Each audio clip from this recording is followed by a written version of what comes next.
Gold, trusted gold buyers. మీరు తాకట్టు పెట్టిన బంగారాన్ని విడిపించి ఈ రోజు ఉన్న మార్కెట్ ధరకు కొనబడను.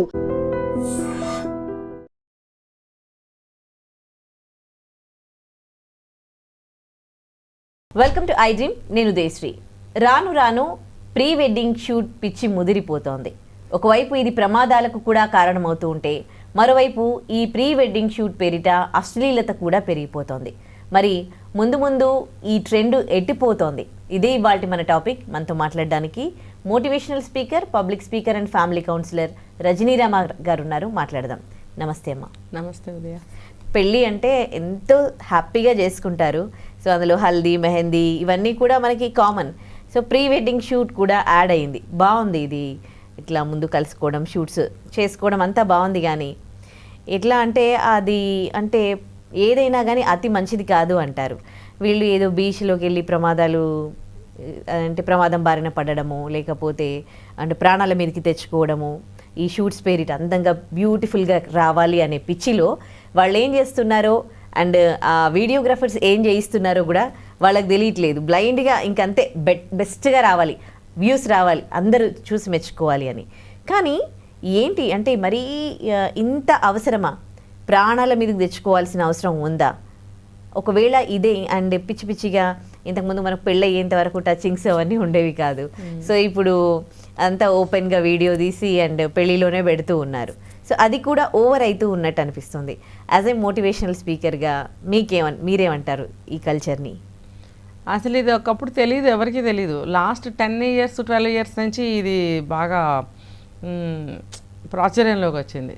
ఏదేదో పెద్ద గొప్ప విషయంలాగా ఎవరు కనిపెడతారో తెలీదు, ఇలాంటివి కనిపెడతారు.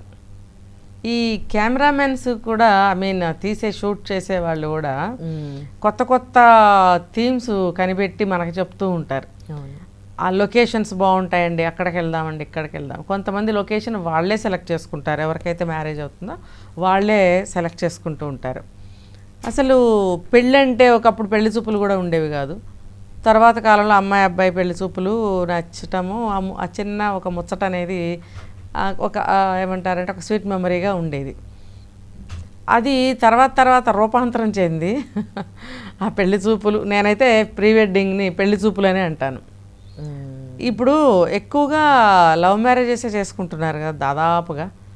అవును కదా, 3 వంతులు 75% లవ్ మ్యారేజ్ అనే చెప్పాలి. లవ్ లేకపోయినా ఒకవేళ ఇష్టపడి చేసుకున్న పెళ్ళిళ్ళు ఉంటున్నాయి. అరేంజ్డ్ మ్యారేజ్ చాలా తగ్గిపోయాయి. కాబట్టి అరేంజ్డ్ మ్యారేజెస్లో కూడా పెళ్లి చూపులు లాంటివి కూడా పాత పద్ధతిలో చేయటం లేదు. ఎలాగో అరేంజ్ చేసుకుంటున్నారు ఫలానా చోట, లేకపోతే అమ్మాయి అబ్బాయి ఫలానా చోట ఒక ప్లేస్ చెప్తే అక్కడికి వెళ్ళి కలుసుకోవడం. ఈ సినిమాలు చక్కగా నేర్పిస్తున్నాయి కదా, ఇలాంటివి చక్కగా సినిమాలు అనేవి ఇలాంటివి కూడా నేర్పిస్తున్నాయి. పెళ్లి చూపులు అమ్మాయి ఎక్కడ కలుస్తుందంటే వెళ్ళి చూసిరారా, ప్రైవసీగా మాట్లాడుకుని రండిరా అని అంటే అలా కూడా వెళ్ళి మాట్లాడుకుంటున్నారు. అంటే లేదంటే ఒకవేళ సొసైటీయే మళ్ళీ ఇన్ని సంబంధాలు వచ్చింది అమ్మాయికి, ఇంతమంది చూశారు అని అంటారు కదా. సో ఇట్లాంటి సొసైటీ ఉన్నప్పుడు అలా పంపించి చూపించుకోండి. అంటే ఒకవేళ అది ఆ మ్యాచ్ నచ్చకపోతే మళ్ళీ ఇంకో అబ్బాయితో పంపించాలిగా. అదే కనుక ఆ సిస్టమ్ వెళ్ళి పెళ్లి చూపులు మీరు ఇద్దరు ఒక చోట చూసుకోండి, అభిప్రాయాలు మాట్లాడుకోండి అని పంపిస్తే అది ఎప్పుడు పంపించాలంటే ఇప్పుడు అమ్మాయి అబ్బాయి ఇద్దరు ఫ్యామిలీస్ అంటే నలుగురు తరఫు నుంచి అది ఓకే అయినప్పుడు మీరు ఇద్దరు అభిరుచులు మాట్లాడుకోండి, ఫైనల్ చేద్దాం అనేది బాగుంటుంది. నేను ఒప్పుకుంటున్నాను దానికి. జస్ట్ అంతవరకే మాట్లాడుకోవాలి. నువ్వు పెళ్లి చూపుల్లో ఒకరికొకళ్ళని నచ్చాము, తర్వాత నువ్వేంటి నేనేంటి అనేది తెలుసుకోవాలంటే కొంత మాట్లాడుకుంటే మంచిదే. ఇప్పుడు రూపం చూసి పెళ్లి చేసేసుకుంటాము, బుద్ధులు మనకు తెలియవు కదా. అతని ఆరోగ్యం ఏంటో అమ్మాయి ఆరోగ్యం ఏంటో మనకు తెలియదు కదా, లేకపోతే మనస్తత్వం ఎటువంటిదో తెలియదు కదా. సరే పెళ్లి చూపులు అయిన తర్వాత రూపం నచ్చింది, అన్ని రంగు రూపు అన్నీ నచ్చాయి. మరి మనస్తత్వం అభిరుచులు అవన్నీ కూడా తెలియాలంటే ఒకసారి మాట్లాడుకోండి, బాగుంటుంది. ఓకే, అది అయిన తర్వాత చక్కగా పెళ్లి చేయాలి అనేది పద్ధతి. ఎట్లా లేదు, ఇప్పుడు అదైన తర్వాత ఎంగేజ్మెంట్ అని పెడతారు. ఎంగేజ్మెంట్లో ఒక షూటు, ఇప్పుడు ఎంగేజ్మెంట్ని కూడా పెళ్లిలాగా చేసేసి ఆ ఎంగేజ్మెంట్ ఫంక్షన్ కూడా ఆ బ్యాంకెట్ హాల్స్ ఏవో తీసుకుంటారు కదా, అక్కడే కావాల్సిన విధంగా షూటింగ్ చేసేసుకుంటున్నారు. అమ్మాయిని అబ్బాయిని నుంచోబెట్టి వచ్చిన చుట్టాలతో మాట్లాడేది లేదు, వచ్చిన చుట్టాల వాళ్ళకి అక్షంతలు వేయాలంటే లేదు, ఇంకా వాళ్ళు అందులో మునిగి తేలిస్తూ ఉంటారు కెమెరామెన్స్. అది అయిపోతుందా, మళ్ళీ వెడ్డింగ్ డే వస్తుంది దగ్గరికి, ఐ మీన్ మ్యారేజ్ చేసే రోజు వస్తుంది. దానికి ముందు ఎంగేజ్మెంట్ తర్వాత రెండింటికి మధ్య కాలంలో ప్రీ షూట్ అని పెడతారు. సరే ఫస్ట్లో అయితే నాకు కూడా మెమరీస్ బాగుంటాయిలే, చక్కగా అందంగా సినిమాలో తీసినట్టుంటే ఎవరికి ఇష్టం ఉండదు ఉదయ, చక్కగా అందంగా మంచిగా మేకప్ చేసి సినిమాలో తీసినట్టు మేఘాలు మిగిలిపోతాయి. ఇప్పుడు ప్రతి ఒక్కళ్ళకి మూవీస్లో యాక్ట్ చేయాలి, స్క్రీన్ మీద కనపడాలనే కోరిక ఉంటుంది. ఇప్పుడు ఇలాంటివి వచ్చిన తర్వాత మనం కూడా ఆ మబ్బుల్లో తేలిపోతున్నట్టు ఒక పాట వేస్తారు వెనకాల, ఆ పాటకు అనుగుణంగా వీళ్ళని నడిపిస్తారు, దాంట్లో అక్కడ యాక్టింగ్ చేయిస్తారు. ఓకే, అంతవరకు నైస్ సింపుల్గా సున్నితంగా ఉంటే బాగుంటుంది. ఇది తర్వాత వెర్రితలలు వేసి ఎలా అవుతుందంటే అర్ధనగ్నంగా బట్టలు వేసుకోవడము. తర్వాత నేను చూశాను ఒకటి, అటువైపు తిరిగి అమ్మాయి, అబ్బాయి ఏమో అమ్మాయి వైపు తిరిగి, ఈ అమ్మాయి ఏదో టవల్ చుట్టుకుంటుంది, ఆ టవల్ ఇలా తీసినట్టు బ్యాక్ నుంచి వాడు షూట్ చేస్తాడు. అంటే దాని అర్థం ఏంటి? అఫ్కోర్స్ ఇన్నర్స్ వేసుకుని ఉండొచ్చు లోపల, అటు నుంచి చూసే వాళ్ళకి ఏమి ఉండకపోవచ్చు, ఇటు నుంచి చూసే వాళ్ళకి అభిప్రాయం ఎలా ఉంటుంది అది అలా.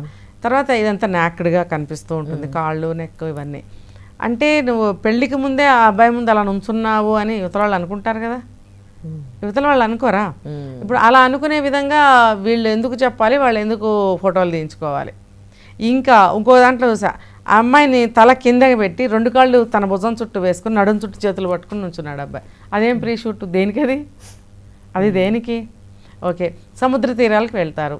సముద్ర తీరాలకు వెళ్ళినప్పుడు చూస్తున్నాగా ఇప్పుడు యాక్సిడెంట్స్ ఎలా జరగరాని జరిగిపోతున్నాయి. అప్పుడు అమ్మాయినా అబ్బాయినా కొట్టుకుపోయారనుకో, మిగిలిన ఒక్కళ్ళు రక్షించగలరా? చాలా హైలీ ఇంపాసిబుల్ కదా అది. చేయి దాటిపోతుంది అప్పటికే ప్రమాదం. ఇలా చెరువు గట్లమ్మట, పొలాల గట్లమ్మట. ఇప్పుడు పొలాల్లోకి వెళ్తామనుకో, ఏ పాము పుట్రా ఉండొచ్చు అక్కడ, లేకపోతే బురద అంటుకుని కింద పడవచ్చు, ఏ కాలో ఫ్రాక్చర్ అవ్వచ్చు. పెళ్లి దగ్గరలో పెట్టుకున్నాం, అవసరమా? అసలు ఈ సాంప్రదాయం అనేది ఎందుకు? ఇంకా ముద్దులు పెట్టేసుకోవడము, హగ్గులు చేసుకోవడము, ఇంకా ఎంత దూరాలో వెళ్ళిపోవడము. ఆ షూట్స్ అనేవి భయంకరంగా తీస్తున్నారు, సినిమా డ్యూయెట్ల కన్నా ఘోరంగా ఉంటున్నాయి. ఇది ఏం సంప్రదాయము? సాంప్రదాయం విరుద్ధమే కదా ఇది. పెళ్ళి చేసే ఉద్దేశం వేరు, వీళ్ళు పెళ్ళికి ముందే ఇలా చేయడము, ఇంకా హల్దీలని అవని ఇవని అక్కడ కూడా భయంకరంగా చేస్తున్నారు. ఇవన్నీ కూడా భ్రష్టు పట్టించడమే సమాజాన్ని. అసలు ఒక వివాహ వ్యవస్థకి అర్థాలు మార్చేయడము, వివాహ వ్యవస్థ మీద తప్పుడు అవగాహన కలగటానికి, తర్వాత అసలు వీళ్ళు అసలు అవి ఎందుకు చేస్తున్నారో అర్థం కాని పరిస్థితుల్లో ఉన్నాయి పరిస్థితులు. ఒకరిని చూసి ఒకరు తయారైపోయారు, అసలు వాళ్ళకే అర్థం కాని పరిస్థితి. అసలు వివాహ వ్యవస్థ అంటే ఏంటి అని అర్థం కాని పరిస్థితి చూసే వాళ్ళకి ప్లస్ వాళ్ళకి కూడా. అసలు పెళ్ళి అంటే ఏంటి, పెళ్ళికి ఏం చేస్తారు, పెళ్ళికి అవి చేసే కార్యక్రమాలు ఎందుకు చేస్తారు, అవి పోయాయి. ఇప్పుడు పోయేసి కొత్తగా వస్తున్నాయి. ముహూర్తం దాటిపోతున్నా సరే పెళ్లి కూతురుని తీసుకున్నారు. ముహూర్తం ఎందుకు పెడతారు? ఆ గడియల్లో జీలకర్ర బెల్లం పెడతారు, కొన్ని సాంప్రదాయాల్లో తాళి కడతారు, కొన్ని సాంప్రదాయాల్లో కుంకుమ పెడతారు. ఇలా ఆ ముహూర్తం అనేది ఉంటుంది, ఎవరికైనా ఉంటుంది. మరి అది దేనికి పెట్టారా ముహూర్తం? రారు, మేకప్ మ్యాన్ వదలడు, మేకప్ చేసి చేసి చేసి దేనికి ఆ మేకప్ ఎందుకు? అసలు వాళ్ళు కనిపించట్లే, ఇంకో లేయర్లు కనిపిస్తా ఉంటాయి కదా, ఎవరో అమ్మాయిలాగా ఉంటుంది. మరి అంత మేకప్ ఇచ్చి కూడా చాలా పెరిగిపోయింది కదా, చాలా పెరిగిపోయింది. ఎంత నువ్వు మేకప్ చేసినా సరే ఇప్పుడు అంత ఇది అవసరం ఏముంది? సినిమా యాక్టర్స్ లాగా మెరిసిపోవాలంటే అది అవసరం ఏముంది ఇక్కడ అని అడుగుతున్నా నేను. అది పెళ్లి కూడా సినిమా లాగే అయిపోతుంది కదా, 2 గంటల మూవీ లాగా. సరే, నువ్వు అంత అందంగా అతిలోక అప్సరస సుందరలాగా తయారు అయ్యి నువ్వు పెళ్లి చేసుకుంటావు, నిన్ను ఆ రూపంలోనే భర్త చూస్తున్నాడు ఇక్కడ. పెళ్ళి అయిన తర్వాత నువ్వు ఏ మేకప్ వేసుకోవు, ఇంత చిన్న నిక్కర్ వేసుకుంటావు, పైన చేతులు లేని చిన్న టీషర్టో సంథింగ్ బనీన్ లాంటిది వేసుకుని తిరిగేస్తూ ఉంటావు. తిరిగేసినప్పుడు అతనికి అక్కడే స్టార్ట్ అయిపోతుంది నెగటివిటీ. అంటే అందరూ ఇంకా అలా చూసేవాళ్ళు ఉన్నారు ఉదయ. ఇప్పుడు పెళ్ళి అనేది ఒక అపురూపమైన ఘట్టం, పెళ్ళి అనేది ఒక స్వీట్ మెమరీ, పెళ్ళి అనేది 100 ఏళ్ల పంట. మిగతా జీవిత కాలము కూడా ఈ పెళ్ళి అనే పునాది మీద జరుగుతుంది ఆ ప్రయాణం. అర్థమైందా? ఆ పెళ్ళి అనే ఘట్టంలో ఆ అబ్బాయి అయినా అమ్మాయి అయినా ఎన్నో ఊహించుకుంటారు. ఆ అబ్బాయిని ఒక సినిమా హీరోలాగా, అసలు అక్కడ ఉన్న పెళ్ళికి వచ్చిన వాళ్ళు ఎవ్వరు పనికిరారు ఈ అబ్బాయి వ్యక్తిత్వం ముందు, ఇలాంటి అభిప్రాయాలు అమ్మాయికి కలుగుతాయి. అలాగే ఇంత అందగైతే పెళ్ళికి వచ్చిన వాళ్ళు ఎవరూ లేరు, ఎంత అందగత్తే, అసలు ఆ నడక ఎంత బాగా నడుస్తుంది, ఆ చీర అంత టైట్గా కట్టడం వల్ల నడవలేక నడుస్తుంది అనేది అర్థం కాదు అబ్బాయికి. చాలా నిదానంగా నడుస్తుంది, శిల్పంలాగా ఉంది. శిల్పంలాగా రావాలంటే లోపల ఎంత టైట్గానో కట్టాలి. అంటే ఆ స్ట్రక్చర్ ఉంటే ఓకే, ఆ స్ట్రక్చర్ లేకపోయినా ఆ స్ట్రక్చర్ తీసుకొస్తున్నారు మేకప్ వల్ల, చీర కట్టు వల్ల. ఇప్పుడు స్టిచ్డ్ శారీస్ కూడా వస్తున్నాయి. ఇంకా మరి 50,000 లక్ష రూపాయలు పెట్టి పట్టు చీర కొనుక్కుని కట్టుకుని పోల్జాడ వేసుకుని ఇంత పవిత్రంగా ఇంత అందంగా నువ్వు ఇవాళ కనిపిస్తే ఈ రూపమే అతని కళ్ళల్లో ఉంటుంది. రేపటి నుంచి నువ్వు అది కనపడవుగా, ఆటోమేటిక్గా అతనిలో అసంతృప్తి మొదలవుతూ ఉంటుంది. అలాగే అమ్మాయిలో కూడా అసంతృప్తి మొదలవచ్చు అబ్బాయి పట్ల. కాబట్టి ఏది కూడా నగిషీలు వద్దు, ఎక్స్ట్రాలు వద్దు, ఉన్నది ఉన్నట్టుగా. పెళ్ళి అన్న తర్వాత అందంగా అలంకరిస్తారు, అందంగా అలంకరించుకోవాలి, దట్స్ ఇట్. అంతేగాని సినిమా యాక్టర్స్ లాగా మేకప్లు వేసుకుంటారంటే మేకప్ మోసం చేస్తుంది. ఇప్పుడు ఎంత నల్లగా ఉన్న అమ్మాయిలకైనా సరే మంచి మేకప్ చేస్తుంటే చక్కగా కనిపిస్తున్నారు. మరి అది అయిన తర్వాత అలా ఉండరు కదా. అప్పుడు ఆ అబ్బాయికి ఏమనిపిస్తుంది, అబ్బా ఎంత బాగుంది, ఇదేంటి ఇలా ఉంది అని అసంతృప్తి స్టార్ట్ అయిన తర్వాత ఎన్నెన్నో స్టార్ట్ అవుతాయి. అవసరమా? అలాగే ప్రీ షూటింగ్లు, ప్రీ వెడ్డింగ్ షూట్స్, లేకపోతే ఎంగేజ్మెంట్కి ముందు షూటింగ్స్, ఇవన్నీ అవసరమా? నువ్వు అన్నీ అప్పుడే చేసేస్తావు. టచ్ ఇప్పుడు చూపులు కలిసిన శుభవేళ అని మధ్యలో తెర మీద రాసి మరి ఆ అబ్బాయికి అమ్మాయికి మధ్యలో కట్టెలు లాంటిది పెడతారు పెళ్ళిలో, జీలకర్ర బెల్లం పెట్టక ముందు. అది చూపులు కలిసిన శుభవేళ అని ఎందుకంటారు? అది ఆ కాన్సెప్టే, అది ఆ తెర కట్టడం. జీలకర్ర బెల్లం పెట్టిన తర్వాత కాసేపు వేదమంత్రాలు అవన్నీ చదివిన తర్వాత ఆ తెర తీసేసినప్పుడు అప్పుడు మొదటిసారిగా చూసుకుంటారు, కళ్ళల్లో కళ్ళు పెట్టి స్వతంత్రంగా చనువుగా. పెళ్లి చూపుల్లో అట్లా చూసుకోరు. ఇప్పుడు కుదురుతుందో కుదరదో ఆ సంబంధం, ఇష్టంగా చూసేయరు, మామూలుగా చూస్తారు. ఇక్కడ అలా కాదు, అంతా సెట్ అయిపోయింది, పెళ్లి కుదిరేసింది, ఇంకొక కాసేపట్లో భార్యాభర్తలు అయిపోతున్నాము. ఇది తొలి చూపు. మన ఇద్దరం వివాహ ఘట్టంలో తొలి చూపు చూసుకుంటున్నాం. ఆ చూపులో ఎన్నో అర్థాలు, ఎన్నో మెసేజ్లు, ఎన్నో స్పర్శలు ఉంటాయి. అసలు దీని అర్థం నిజంగా ఇప్పటివరకు కూడా అసలు ఇంతమంది పెళ్లి చేసుకున్న చాలా మంది తెలియదేమో. తెలీదు అసలు దాని మీద రాస్తారు, చూపులు కలిసిన శుభవేళ అని. అది ఎందుకు రాస్తున్నారని కూడా అడుగుతారో లేదో తెలీదు. ఇప్పుడు పాత సినిమాల్లో, చాలా సినిమాల్లో ఇప్పుడు కూడా కొన్ని మంచిగానే చూపిస్తున్నారు. అది కూడా కొంచెం అంత ట్రెండ్ కి తగ్గట్టుగా డిఫరెంట్ డిజైన్ చేస్తున్నారు, కానీ ఏం రాయట్లేదు కొన్ని చోట్ల, ఏం రాయట్లేదు. ఇక్కడ ఏమి అంత రాయట్లేదు అనమాట. చాలా వరకు రాస్తున్నారు. సో కానీ ఎంత అర్థం ఉంటది మన పెళ్లి అనే తంతులో, కానీ అర్థం తెలియకుండా అన్ని చేసేసుకొని ఇంకా వేరే ట్రెండ్ వచ్చి దీంట్లో యాడ్ అయిపోయి అసలు ఏం చేస్తున్నామో అర్థం కావట్లేదు. పెళ్లిగాని అమ్మాయిలతో పట్టుకోమనేవారు, వాళ్ళు ఎంతసేపు పట్టుకుంటారు? ఆ మంత్రాలన్నీ అయ్యేవారు, చేతులు నొప్పులు, కొంచెం ఇలా వదిలేస్తుంటే గట్టిగా అరిచేవారు పంతుళ్ళు, అమ్మా పైకి పట్టుకోండి అంటే. అప్పుడు చూసుకోవద్దని ఆ మంత్రం చదువుతారు. జీలకర్ర బెల్లం పెట్టించి ఆ మంత్రాలు, అది పెళ్లి కింద లెక్క. అది అర్థమైంది. టచ్, ఫస్ట్ టచ్, తర్వాత ఫస్ట్ లుక్, తర్వాత చిరునవ్వులు వస్తాయి కదా. అది ఒక స్నేహానికి వారధి ఆ నవ్వు అనేది. ఆ చూపు కూడా బంధానికి వారధి ఏమన్నా అనుకోవచ్చు. ఆ స్పర్శ అనేది కూడా బంధానికి వారధి. ఇంకా మనం ఒకటైపోయాము, ముట్టుకున్నాము అంటే ఒకటైపోయినట్లు లెక్క. ఎవడు పడితే వాడు ముట్టుకోవడానికి లేదు. భర్త భార్యని, భార్య భర్తని ముట్టుకునే క్షణాలు అవి. అక్కడి నుంచి నీకు భార్య భర్తని, భర్త భార్యని ఇంకా ఎప్పటికీ కూడా ముట్టుకోవచ్చు, దగ్గర ఉండొచ్చు అనే ఒక లైసెన్స్ అనుకోవచ్చు ఇక్కడ ఇప్పుడు ఈ రోజుల్లో భాష చెప్పాలంటే. అప్పట్లో ఏంటంటే పెళ్లికి ముందు ఎవడు ముట్టుకోకూడదు, ఎవడు చూడకూడదు. ఆ జీలకర్ర బెల్లం పెట్టి ఒకళ్ళ తల మీద ఒకళ్ళు చేయి పెట్టినప్పుడు అప్పుడే ముట్టుకోవాలి. పరాయి స్త్రీని తన స్త్రీ చేసుకున్న తర్వాత ముట్టుకోవడం. జీలకర్ర బెల్లం పెట్టడం అంటేనే నిన్ను నాదాన్ని చేసుకున్నాను, నేను నీ వాడిని అయ్యాను కాబట్టి నేను నిన్ను ముట్టుకున్నాను. జీలకర్ర బెల్లం పెడుతూ నేను ముట్టుకున్నాను, అది అప్పుడే టచ్ చేయడం అన్నమాట. అందుకని ఆ తెర అసలు కిందకి వచ్చిందంటే పంతులు అరిసేవారు, పైకి పట్టుకోండమ్మా, పైకి పట్టుకోండమ్మా అంటే అప్పుడు పెద్దవాళ్ళు ఎవరన్నా వచ్చి పట్టుకునేవారు. ముందు పిల్లలు సరదాగా వెళ్ళి పట్టుకుంటారు.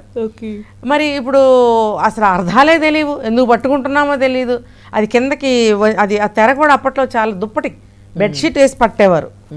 ఇప్పుడు పల్సన్ తెరలు వస్తున్నాయి, ఎన్ని కనిపిస్తున్నాయిగా, ఇంకే ఉద్దేశం ఎక్కడ నిలబడింది. కాబట్టి కొన్ని చోట్ల మందంగానే ఉంటున్నాయి తెరలు. అయితే దాన్ని పైకి పట్టుకోమనేవారు. ఆ దుప్పటి బరువుకి కిందకి వాల్చేసేవారు చేతుల్ని. అందుకని పెద్దవాళ్ళు వచ్చి మధ్యలో జరగండి మీరని చెప్పి వాళ్ళు పట్టుకునేవారు. కొన్ని మంత్రాలు అయ్యాక తెర కింద నుంచి చేతులు లోపలికి పెట్టించి పంతులే చేయబట్టుకుని పెట్టిస్తారు. అమ్మాయి చెయ్యి ఒక పంతులు పట్టుకుంటారు, అబ్బాయి చెయ్యి ఒక పంతులు పట్టుకుంటారు. ఇద్దరు కనపడదు కదా, చేతులు పట్టుకుని వాళ్ళ తల మీద పెట్టిస్తారు. తర్వాత తెర తీసిన తర్వాత చెప్తారు కొంతమంది పంతులు సరదాగా చూసుకోండి అమ్మా అని, అనకపోయినా ఆటోమేటిక్గా చేసే పనే అది అదే కదా. తర్వాత చిరునవ్వులు ఆటోమేటిక్గా వస్తాయి. ఆ సున్నితమైనటువంటి థ్రిల్లింగ్ ఇప్పుడు అసలు ఉందా, అసలు తెలుసా? నో, ఎవరికి తెలీదు. కాబట్టి ఈ ప్రీ వెడ్డింగ్స్లోనే టచ్లు, హగ్గులు, కిస్సులు ఏంటేంటో అయిపోతున్నాయి కదా. మంగళ స్నానాల పేరు మీద ఒకళ్ళ కాళ్ళ మీద ఒకళ్ళ కాళ్ళు వేసుకోవడము, దగ్గర మొన్న చూసాం ఒక వీడియో, తిట్టుకున్నాము దాని మీద వీడియోస్ చేసాం మనం. అదే హల్దీ ఫంక్షన్ అని చెప్పేసి తడి బట్టలతోటి ఒకళ్ళ మీద ఒకళ్ళు పడిపోవడం, ఇదంతా అసలు చాలా దారుణం అనమాట, తప్పది. ఒకవేళ ఏదైనా ఫెయిల్ అయిందనుకో, ఇవన్నీ జరిగిన తర్వాత ముఖం ఎక్కడ పెట్టుకుంటారు కదా. అందుకని అవన్నీ కాదు, ఇది మొదలు అని చెప్పి తెలియజేయడానికి ఒక్కొక్క ఘట్టంలో ఒక్కొక్క విషయాన్ని పెట్టి వాళ్ళు తెలియజేస్తారు. వివాహ బంధంలో ఎలా ఉంటుంది, అసలు వివాహ వ్యవస్థ ఎలా ఉంటుంది, ఎక్కడి నుంచి మొదలవుతుంది అనేది అంతా ఆ ఘట్టాల ద్వారా తెలియజేస్తారనమాట. ఈ ఈ షూటింగ్స్ వచ్చిన తర్వాత పేర్లు కూడా మర్చిపోతున్నాను నేను. ప్రీ వెడ్డింగ్ అంట, ఆ పేర్లు ఏంటో. ప్రీ వెడ్డింగ్ అంటే పెళ్ళికి ముందు ఆయన పెట్టి ఈ దరిద్రాలన్నీ చేస్తున్నారు, దారుణాలు. నువ్వు అన్నట్టు యాక్సిడెంట్లు, సముద్రాల దగ్గరికి వెళ్ళడము, చెరువుల దగ్గరికి వెళ్ళడము, పొలాల దగ్గరికి వెళ్ళడము, అడవుల్లోకి వెళ్ళడము, కాళ్ళు పైకి తల కిందకి వేసి పోజులు, ఇంకా టవల్స్ ఓపెన్ చేసి ఇట్లా పట్టుకోవడము, ఏంటి ఇది దారుణాలు ఏంటి? అప్పుడు ఏమవుతుందంటే, సరే నామకే వాస్తే మ్యారేజ్ అయిపోయిన తర్వాత ఇంకేమవుతుంది, ఇంట్రెస్ట్ ఉండదు, పోతా ఉంటాడు, తన దారిని తను పోతాడు, తిన దారిని తినబోతుంది. ఎందుకు ఇంట్రెస్ట్ ఉండదు, అట్రాక్షన్ ఉండదు, అన్నీ అయిపోతుంది. అంటే అన్నీ ఓపెన్ చేసి చూపించేసి మీదకి వెళ్ళిపోయి ఇలా బిహేవ్ చేసేస్తే పచ్చిగా, ఇంకా అతనికి తెలుసుకోవడానికి ఏమి ఉండదు తనకు తర్వాత. ఇప్పుడు ఏదో ఇట్లా ఉంటే అందులో ఏముందో తెలుసుకోవాలనిపిస్తుంది కదా. కరెక్టే. ఇది ఇలాగే మనం చూపించామంటే ఏం చూడబుద్ధి కాదు తర్వాత, ఏముందిలే అని. ఇలా ఉన్నంత వరకే అదేమంటారంటే ఒక క్యూరియాసిటీ ఉంటుంది, అందులో ఏముందో తెలుసుకోవాలి, ఉత్సాహం ఉంటుంది, ఒక ఇంట్రెస్ట్ ఉంటుంది. ఇది కూడా అంతే. అలా చేయకుండా అన్నీ ఓపెన్ చేస్తుంటే పెళ్ళైన దగ్గర నుంచి వాడు ఫస్ట్ నైట్ అయిపోయిన తర్వాత మామూలుగానే ఆఫీస్కి వెళ్ళిపోతుంటాడు. ఇంకా వీళ్ళకి అసంతృప్తి, వాళ్ళకే అసంతృప్తి, ఏదో కోల్పోతున్నాము, ఏం లేదేంటి పెళ్ళంటే ఇదేనా అనే భావాలకు వచ్చేస్తున్నారు. ఇంకా కొద్ది రోజులు అయిన తర్వాత మా ఇద్దరికి సెట్ అవ్వట్లేదు, చలో నువ్వు వెళ్ళిపోదాం, బ్రేకప్. రీజనింగ్స్ ఇవే. కాబట్టి ఈ ప్రీ వెడ్డింగ్ షూట్స్ అనేవి ఏదో ముద్దు ముచ్చట కొన్ని ఘట్టాలు పెట్టుకుని చక్కగా సింపుల్గా ఎంగేజ్మెంట్లో కొన్ని ఫొటోస్ తీసుకోండి, తర్వాత తక్కువ వ్యవధిలో పెళ్లి పెట్టుకోండి. ఏదైనా బ్రేకప్ అయిందనుకోండి, మధ్యలో లేదా ఒక ఇబ్బంది వచ్చి ఆగిపోయింది అనుకోండి, ఎంత బాధ కలుగుతుంది కదా. ముఖ్యంగా తల్లిదండ్రులకు కలుగుతుంది. కొంతమంది పరుగు పోయింది అనుకుంటారు, ఎన్నో జరుగుతూ ఉన్నాయి కదా, పెళ్లి వరకు వచ్చి ఆగిపోతూ ఉన్నాయి. సో ఇవన్నీ జరగకుండా ఉండాలంటే ఈ సంస్కృతిని ఇక్కడతో ఆపాలి. ఇప్పుడు కెమెరామెన్స్కి ఎట్లా అని అంటే వేరే వేరే విధంగా తీసుకోండి, బర్త్డేకి పిలిపించుకోండి, మ్యారేజ్ డేకి పిలిపించుకోండి, వ్రతం చేసుకోండి, ఇంకోటి చేసుకోండి, అన్నిటికీ పిలుస్తున్నారుగా. ప్రీ వెడ్డింగ్ ఎందుకు? ఇంకా అదొకటి మానండి, అదొకటి మాని మిగతా అన్నీ చేసుకోండి, సంతోషంగా ఉండండి. కలకాలం నూరేళ్ల పంట అంటారు వివాహం అనేది. అలా మీరు అది సాకారం చేసుకోండి. రైట్, మంచి విషయం చెప్పారు. థ్యాంక్ యూ అమ్మ.